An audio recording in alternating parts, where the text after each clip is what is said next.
Oke, bismillah. Assalamualaikum warahmatullahi wabarakatuh. Kembali lagi di channel YouTube Nagari Metadewa. Sekarang kita akan membahas tentang menyederhanakan hidup agar hidup bahagia.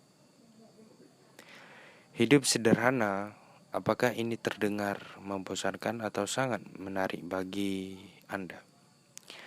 Banyak filsuf yang berpendapat hidup sederhana lebih terasa berarti dibandingkan hidup dalam kemewahan, dengan cara menghalalkan segala cara untuk mendapatkannya. Dengan mengkonsumsi lebih sedikit, kita jadi hemat ruang, energi, dan waktu. Sesuatu yang sangat berharga dalam hidup. Psikolog Annie Moore menghabiskan 2 tahun hidupnya tinggal di perahu layar. Latihan ini menuntutnya untuk memikirkan apa yang sebetulnya ia butuhkan untuk bahagia. Dalam hidup, menurut Molen, kita butuh ruang, baik itu ruang fisik, ruang mental, maupun di kalender. Ia menyadari punya sedikit barang berarti lebih sedikit yang harus diurus gitu. Sehingga lebih banyak waktu untuk hal-hal yang penting dalam hidup. Lebih banyak waktu untuk orang yang dia cintai, hal yang ia hargai, dan peluang yang ingin ia ambil. Begitu. Pengalaman Morin tentu bisa menjadi inspirasi untuk kawan-kawan, karena dengan menyederhanakan hidup Anda, selain jadi punya lebih banyak waktu, juga punya lebih banyak ruang dan energi semakin banyak. Ruang yang Anda punya semakin bebas Anda menikmati hal-hal dalam hidup. Berikut ini tips menyederhanakan hidup ala psikolog Annie Moore. 1. Yang pertama rapikan rumah Anda. Lingkungan Anda mempengaruhi perasaan Anda secara fisik dan psikologis. Ruang yang bersih dan teratur berpengaruh positif pada kondisi mental Anda, memudahkan Anda untuk merasakan lebih energik dan produktif. Anda juga bisa coba menyumbangkan atau menjualkan barang yang tidak Anda butuhkan. Ringan rasanya ketika punya sedikit barang yang harus diurus. Itu yang pertama. Yang kedua, singkirkan kebiasaan mental yang buruk. Contohnya kebiasaan mental buruk, memikirkan masa lalu, menyesali terus-menerus. Bersihkan kekacauan mental dan tidak perlu melibatkan diri dalam obrolan yang tidak penting gitu, yang tidak perlu.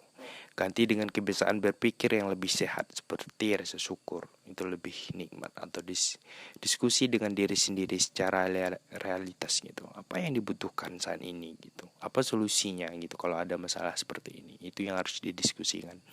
Selanjutnya, singkirkan orang-orang yang beracun gitu, dalam hidup Anda. Menetapkan batasan yang sehat itu penting gitu. Belajar untuk mengatakan tidak dengan ramah.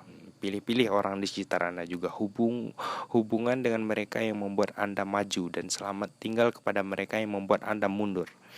Ini memberi ruang bagi diri Anda sendiri untuk maju, dan juga memberi waktu untuk orang-orang yang berarti dalam hidup kita gitu. Selanjutnya, buat anggaran dan tetapkan tujuan. Pengeluaran yang jelas, jadi nggak mudah terjebak gitu. Berlaku belanja impulsif yang ujung-ujungnya hanya menjadi penghuni rumah dengan barang yang tidak penting gitu. Lalu ambil kendali atas waktu Anda, karena waktu dalam sumber daya yang berharga. Tanpa sadar, waktu itu sering habis dengan hal yang tidak penting. Friedrich mengatakan manusia masuk 2 kategori: budak atau manusia bebas. Siapapun yang tidak punya 2 atau 3 harinya untuk dirinya sendiri adalah budak gitu. Apakah itu negarawan atau pebisnis atau sarjana, bagaimana kita menjalankan hidup memang itu pilihan kita masing-masing. Tapi apa kata Nietzsche ini ada benarnya gitu. Ingatkan diri sebelum tentu ada esok hari gitu.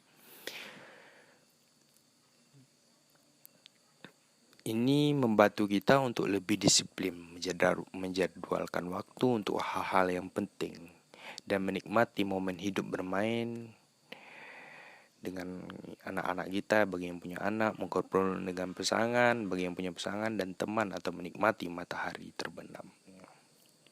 Dan begitu dalam Al-Quran pun mengatakan wal asri, demi masa. Jadi waktu itu sangat berharga. Seorang filsuf pernah berkata, Tentu menyenangkan ketika jadi seorang yang luar biasa, bermandikan kemewahan dan ketenaran. Nama pada akhirnya pencapaian seorang terbesar mungkin adalah menjadi orang yang waras dan baik demi hidup yang lebih panjang dan damai. Memang betul ada kebahagiaan dalam kesederhanaan. Saya percaya itu. Bagaimana menurut Anda? Saya rasa cukup. Saya tutupi dengan wabillahi taufiq wal hidayah. Wassalamualaikum warahmatullahi wabarakatuh.